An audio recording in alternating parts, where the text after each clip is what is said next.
में अवां खे भली कार चऊं था। बुलेटिन की शुरुआत में अवां खे एक भेरो बीहर बुधाईंदा हलूं। पीडीएम सरबराह मौलाना फजलुर रहमान ऐं अॻूणे सदर आसिफ अली ज़रदारी विच में टेलीफोनिक राब्तो थियो आहे।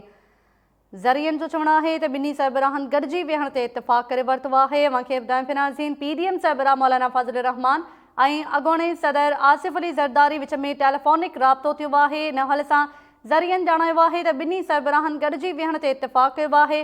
इन राब्ते दौरान गरियल दिलचस्पी वारनि मामलनि ऐं मौजूदा सियासी सूरत हाल ते बि ख़्यालनि जी ॾेवट कई वई आहे।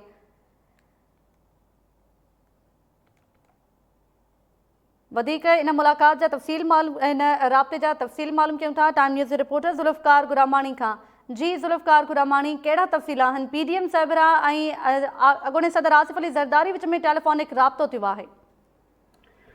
जी तरह पीडीएम में पीपल्स पार्टी में जेका विथी हुई राब्तो न हुयो, ख़ासि तौर ते मौजूदा सूरत हाल जे अंदरि उन हवाले सां हिकु अॻभराई थी आहे त आसिफ अली ज़रदारी जेकी पाकिस्तान पीपल्स पार्टी जा अॻुवाण ऐं अॻूणा सदर आहिनि, उन खां अलावा पीडीएम जे सरबराह मौलाना फजलुर रहमान जे विच ते टेलीफोनिक राब्तो थियो आहे ऐं हिन राब्ते जे अंदरि जेका मौजूदा सूरत हाल आहे उन हवाले सां ॿिन्ही अॻुवाणनि जे विच ते ॻाल्हि ॿोल बि थी आहे। जॾहिं त इहो बि तय थियो आहे त गॾिजी करे हिकु मुलाक़ात तय, जंहिंजो शेड्यूल हींअर ताईं या टाइम तय न आहे, पर इहो तय थियो आहे त मुलाक़ात कई वेंदी। इस्लामाबाद जे अंदरि उहा मुलाक़ात थींदी।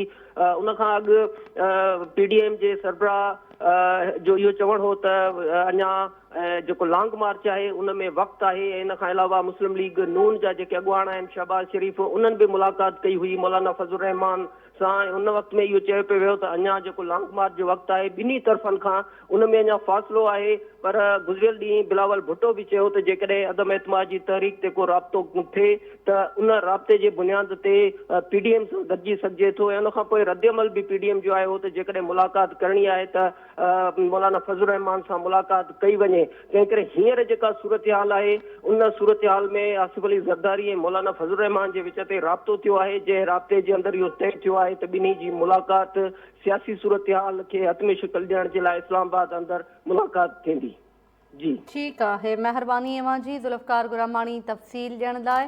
पीडीएम सरबराह मौलाना फजलुर रहमान ऐं अॻूणे सदर आसिफ अली ज़रदारी विच में टेलीफोनिक राब्तो थियो आहे। ॿिन्ही सरबराहनि गॾिजी वेहण ते इतफ़ाक़ कयो आहे ऐं इन राब्ते दौरान मौजूदा सियासी सूरत हाल ते ख़्यालनि जी ॾेवट कई वई आहे ऐं ॿिन्ही सरबराहनि में जल्द मुलाक़ात करण ते बि इतफ़ाक़ थियो आहे।